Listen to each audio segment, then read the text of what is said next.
Hey everybody, my name is Matthew Sambanis. I'm a certified public accountant. My firm is based in Long Island, New York, and today I'm going to speak to you about a recent ruling issued by the IRS in a 9-0 ruling in favor of the IRS by the Supreme Court. And this case involved if the IRS can view your bank statements and not tell you. And that's if you're a third party, unrelated to the person who owes taxes. So we're going to get into it. Before we do, please be sure to like, comment, and subscribe if you find this helpful. And if you dislike it, then also please know, but hopefully you find this helpful. By the way, I read off my bullet points, so if I do or I stutter or stammer, I apologize in advance. So anyway, the Supreme Court voted unanimously to uphold a verdict made by the U.S. District Court for the Eastern District of Michigan. I'm not one to read either. I usually look down at my bullet points, but this is a little more involved than the standard stuff we go through. So basically, based on this ruling, the IRS is not required to notify a third party of any summons if they were issued in order to collect unpaid taxes. So, as the title suggests, can the IRS view your bank accounts and bank statements and credit card statements for that matter if you don't owe the IRS money? And the answer is yes. If you know someone who does owe the IRS money, then you in effect could be considered a third party person very easily. And there's really no limit, there's no foundation here, there's no basis other than if the IRS agent who's going after the person who owes money feels that you in some way, shape, or form are helping somebody who owes the IRS not pay their taxes, then they will go through your bank accounts and or your company's bank accounts to verify whether this is true or not. So basically, this is, just for clarity, this is after you have been assessed as owing the IRS money. So generally what happens is the IRS will send you a letter and say, hey, basically you're under audit, or hey, you missed some income, or whatever the case may be. And after you go back and forth, if you go back and forth at all, or if you ignore it, which a lot of people also do, you have then in effect been assessed as owing the IRS money.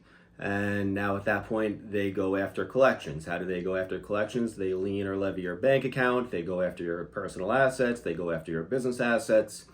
There's a ton of ways for them to go after it, after your money that you owe to them. So who is a third party? Basically, probably you. Just like me. If I have a client that owes the IRS money and the IRS feels I'm doing something to help that person hide money and not pay the IRS, I'm a third party. They're going through my bank accounts and they're welcome to it because I don't do the wrong thing. I do the right thing. On the flip side of that, there is still an invasion of privacy and other issues, so I do disagree with that point to a degree, but we'll come back to that. What's the backstory? The case was Remo Policelli versus the IRS. He owed about $2 million to the IRS, and the IRS took the liberty to review his wife's bank statements and a few law firms that he had been doing business with for the last 10 to 20 years, supposedly. So they went in and they wanted to see if this gentleman, Mr. Remo Policelli, had other corporations, other shell companies, a trust, whatever it was, to, basically act like a normal person to avoid paying the IRS. And of course, they then found out, and I guess they sued the IRS, or not I guess, they clearly sued the IRS. I don't know what their damages were other than an invasion of privacy, and they thought they could win, and they were shut down. Chief Justice John Roberts explained it as, the IRS can go after anyone after they issue a summons to determine liability and then to collect the liability. Once collections has started, notice may not be required. And he blamed it on Congress as basically giving the IRS the unlimited power. The fact that they don't have to issue a warrant or a subpoena and they can just go view anybody's bank account that owes somebody that, knows somebody that owes the IRS is crazy. And the other part is, what if they think that, they just use that as an excuse and they say, okay, well, we think this person knows this person who owes money because they happen to live across the street from them or whatever the case may be. And now we're going to go through their bank statements and see what's going on there. So a lot of it was blamed on Congress. And, obviously the money the IRS collects is to run the U.S. government. So I disagree, but I understand it from that standpoint. If I run through it, here's why the IRS shouldn't have to give notice. So I've known and know a lot of people who owe the IRS money. They owe New York State money. They owe other states money, whether it's payroll taxes, income taxes, sales taxes, highway use tax, whatever one out of 3,000 taxes there are. If you provide notice to a third party that, hey, especially like a wife, we're going through your bank statements, then that gives them a head start to close down that account, to move the money out of that account, to move the money into a different account, to go open up a different shell company, to go open up a different LLC, to go open up a corporation, to pull the money out and keep it under the mattress. Whatever the case may be, if you have to give notice to, in effect, a deadbeat, or in effect to someone who knows a deadbeat who is in fact helping that deadbeat not pay their taxes, no offense if you owe taxes unjustly, but most of the times if you owe the IRS, they're probably right. But that's one part of it. People are going to do this to avoid cash, to avoid, to avoid paying the IRS. So that's why there shouldn't be notice given. On the flip side, it's a complete invasion of privacy that, I find it absurd that one of my clients owes the IRS money and the IRS can now go view my personal and my business accounts without telling me. So it's an invasion of privacy. It doesn't make it right that the Supreme Court upheld it, but on the flip side, they did. And there's not much else we can do about it.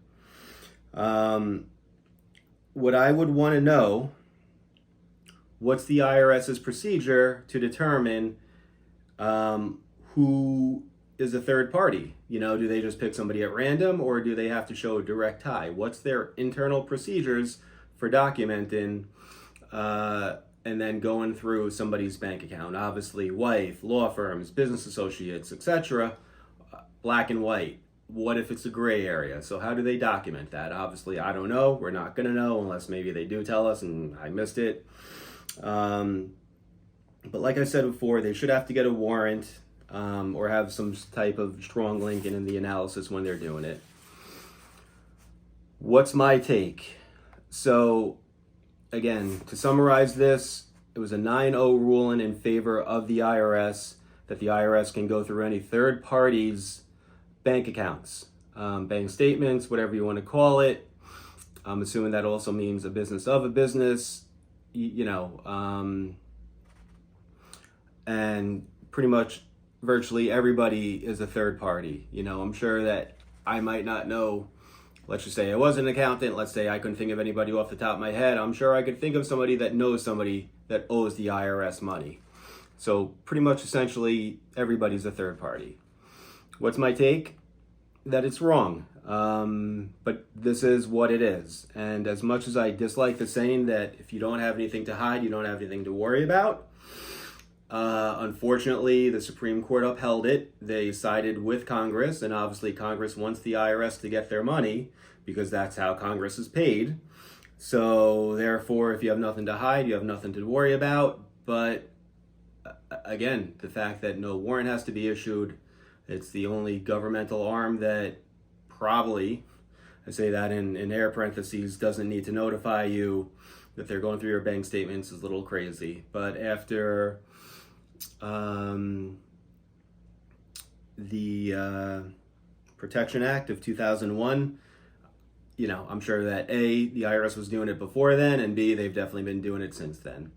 So with that being said, Hopefully you don't know anybody that owes the IRS, and if you do, do the next right thing. And if your spouse owes the IRS, or if you're somebody who owes the IRS, find a good CPA firm that can guide you through it, set up a payment plan, go back, amend your tax returns if they're incorrect or something came up. I can tell you I call the IRS, I don't know, a couple hundred, couple thousand times a year. And 99.99% of the time, I've had a positive, as a matter of fact, I'm willing to say 100% of the time, the bad experiences that I've had are so few and far between that if you're willing to do the next right thing and you're working towards resolving your tax issues, you're going to be okay. That's the bottom line, and that's the solution here. If you're making money, unfortunately, we don't even have serfdom anymore, where 25% goes to the one party and you get to keep 75%. In some states, especially like New York and California, half of your income goes to the IRS and the state governmental entity. But if you're making money, then that's a high class problem to have. Be grateful. Sorry if this is not what you want to hear, but it is the truth and it is what it is. So hopefully this was helpful. Thank you for watching this. And by the way, if you did find this helpful, please like. If you watched all the way through, please comment, subscribe, and all that other good stuff. And most importantly, have a great day.